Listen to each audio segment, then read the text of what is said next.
Live from Fargo and serving you on TV, online, and on the go. This is Valley News Live at 10.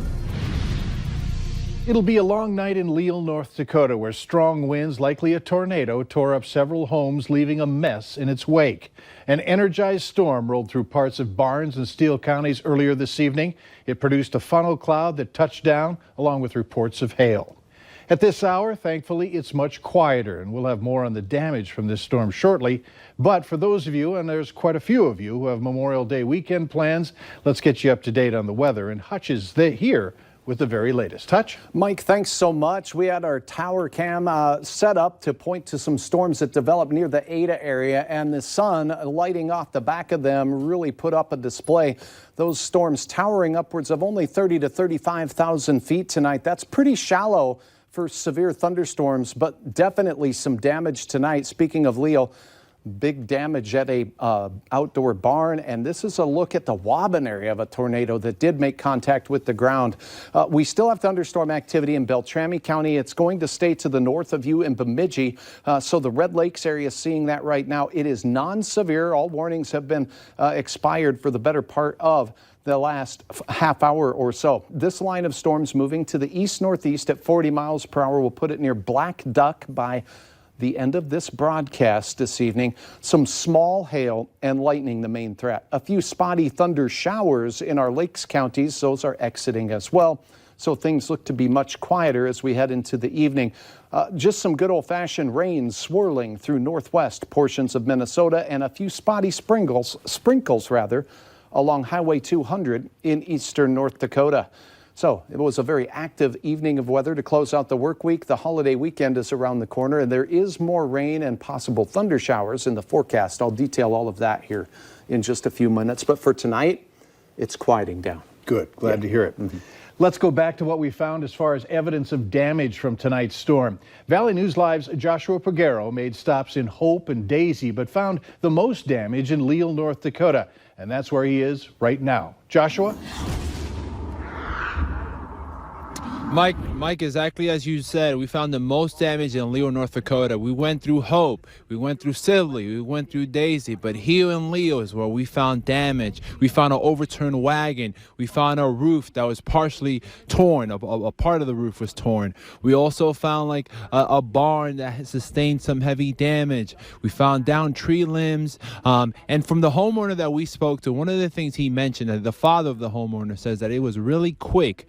His son went and brought his dog to the basement, and it was just so fast. We also spoke with a neighbor that lives right across, and she says it lasted for about 30 seconds. She went directly to the basement, and her husband was upstairs, and it was so quick. It was about 30 seconds, and you can just hear high winds. Again, I'm standing in Leal, North Dakota.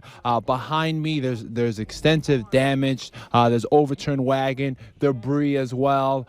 There's some damage to this home, at least to the top of near the roof, but again, no one has been injured from what we spoke to. The pet wasn't injured, the person wasn't injured, and they're hoping to recover from here. So Mike, I'm gonna send it right back to you in the studio, reporting live in Leal. Joshua Pagero, Valley News Live. All right, thanks, Joshua, and look for more on this on valleynewslive.com. Justice tonight for a stunning crime. 13-year-old Jamie Kloss was kidnapped last October by a man who had just killed her parents, then held her for 88 days in a cabin before she made a daring escape. Today, for the first time, we heard her story in her own words. In an emotional statement read at the sentencing hearing for Jake Patterson, Kloss said she loved to go to school, go out with friends, and dance. But Patterson took all of that away. Reporter Ron Mott has more. Jamie lost everything. She must start over. A family's anguish in open court. Relatives of Wisconsin teenager Jamie Kloss face to face with the man who kidnapped her and murdered her parents, James and Denise.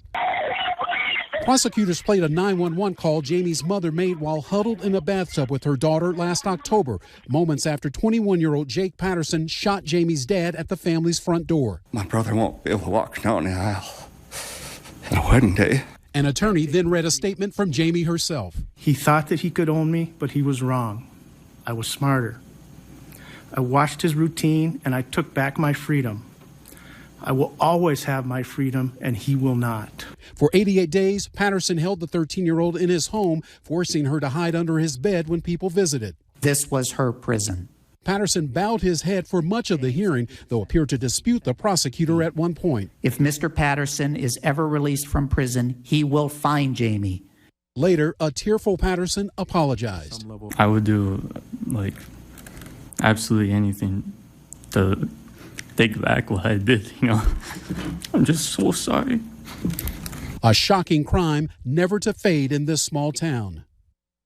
Patterson was sentenced to 2 life sentences without the possibility of parole for the murders and the maximum of 40 years for Jamie's kidnapping. The missing remains of a fallen World War II veteran have been returned home after 77 years. Dante Tinney's remains arrived at Duluth International Airport last night. Family members were there to greet the flag-covered casket. Tinney was 19, serving as a radio man on board the USS Oklahoma when it was hit by a torpedo during the attack on Pearl Harbor. He was buried in a mass grave declared missing in action. With the help of DNA testing and DNA samples from 2 nieces, Tinney's remains were positively identified. So to find out that they were able to make 100% DNA match and that it's really him and that this day has finally come. It's here and all the planning, and it's kind of surreal. The funeral will be held tomorrow in Virginia, Minnesota. Tinney will be buried next to his parents, which he requested when signing his enlistment paperwork. A world-renowned extreme mountain biking trail 15 miles south of Watford City, North Dakota, will be even more popular soon, according to the director of the Matahai 100 mountain bike race. Nick Ybarra says the 11-mile trail has 12,000 feet of elevation gain with constant ups and downs, something you would only expect in the mountains.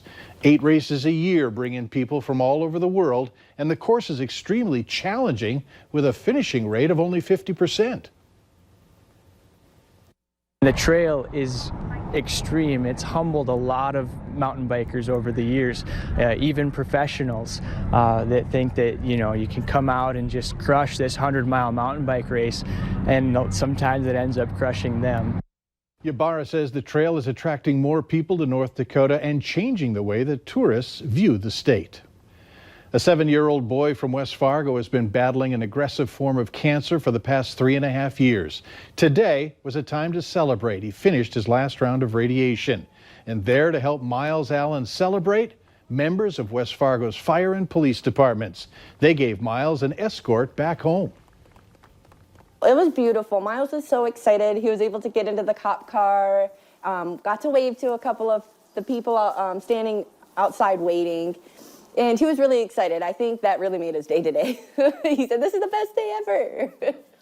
Monique says the next step for them is another 4 cycles of immunotherapy, and then Miles is off to New York for different medical studies and trials. The 3-day Memorial Day weekend is the unofficial beginning of summer and water recreation activities. Before you head out on the lake, be sure to check the label. Kids under the age of 10 are required to wear a life jacket. And life jackets come in various shapes and sizes, so it's important to always have your kiddos try the life jacket on before heading out on the water. And for you anglers, you're also reminded to make sure that your boats are equipped with a flotation device that can be thrown, a horn or whistle, a Coast Guard approved fire extinguisher, working navigation lights, and a valid boat registration. For more information, go to our website, valleynewslive.com, and click on this story. Valley News Live 10 at 10 continues with No Wait Weather. Well, certainly an active night of weather across our valley. As we look off to the west, though, where the sun has set moments ago, some quieter conditions on the horizon out there. Hey, today we had this swirling area of low pressure with the counterclockwise circulation moving right through North Dakota. And we had this area of clearing that took till late afternoon for Fargo to get rid of the muck and the drizzly skies. Once it did, we warmed up substantially. We saw our atmosphere become quite unstable. and this led to some very active weather. Now, as we head to bed tonight, we still have showers in northwesternmost portions of Minnesota through Lake of the Woods and all the way down into the Lakes Country, just now exiting the southeastern corner of Otter Tail County. The most active weather is by far across Beltrami County, where we have an abundant amount of lightning. Just heavy rain showers continue to swirl as that low pressure system continues to move off to the north and the east. Now, the heaviest thunder shower activity just north of you in the Bemidji area by about 15 miles or so. As we take you in a little bit closer, this line moving off to the east at about 40 miles per hour will put it near Black Duck by 10:35 at the end of our broadcast. You may hear some rumbles of thunder in Bemidji, but most of the activity will stay to your north. And in Lakes Country, Wadena County, and southern and eastern parts of Otter Tail County, seeing just a couple of showers exiting the area as we speak, and some sprinkles making their way through on the backside of this system along the Highway 200 corridor near Cooperstown once again. Here's a look at temperatures. Low 50s along the Highway 2 corridor in points north, including you in Grand Forks and Baudette, Roseau as well. Holding on to near 60 though for many on the I-94 corridor from the Southern Valley and all the way down towards Alexandria, where it is 66. And a current look at the rest of our conditions. 72% relative humidity tonight in Fargo. It's 59 as well in the Moorhead area. So the hour-by-hour forecast shows this activity is out of here over the next half hour to 45 minutes. Overnight, cloudy skies and a big change in wind direction for many of us as opposed to a southerly one. We start out with a northerly breeze and temperatures near 50 across the board. Now, as this northwest wind brings in cooler air, that will destabilize some of the atmosphere. And we're going to get these popcorn-type showers. Hit and miss. They won't last long. Brief heavy rain sprinkle is going to be a possibility across the area as we go through the day. That does include the FM area and mainly across northwest Minnesota, where the clouds linger into the afternoon.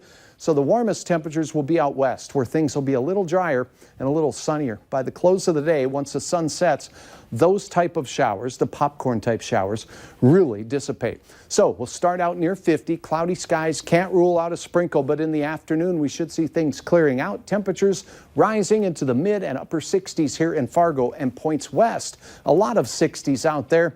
Best chance for sprinkles will be from the Red River Valley and to the east into Minnesota, where if you are taking in some lake time, expect a cool and gray day with hit and miss sprinkles across your area. Here was another great shot, this one uploaded by Ken. Fergus Falls at sunset. Thank you, Ken, for uploading your photo. Now a look at the planning forecast.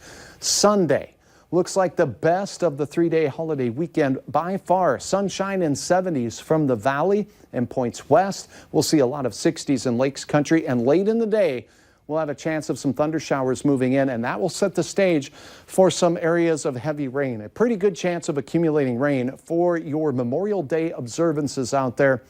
So there should be some good get outdoor and play time this weekend as well. Next week, more of the same with more rain showers in the forecast, maybe some thunder, temperatures remaining below average.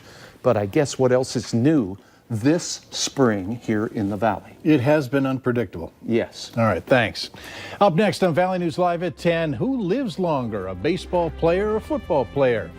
Study results on the death rates of certain pro athletes.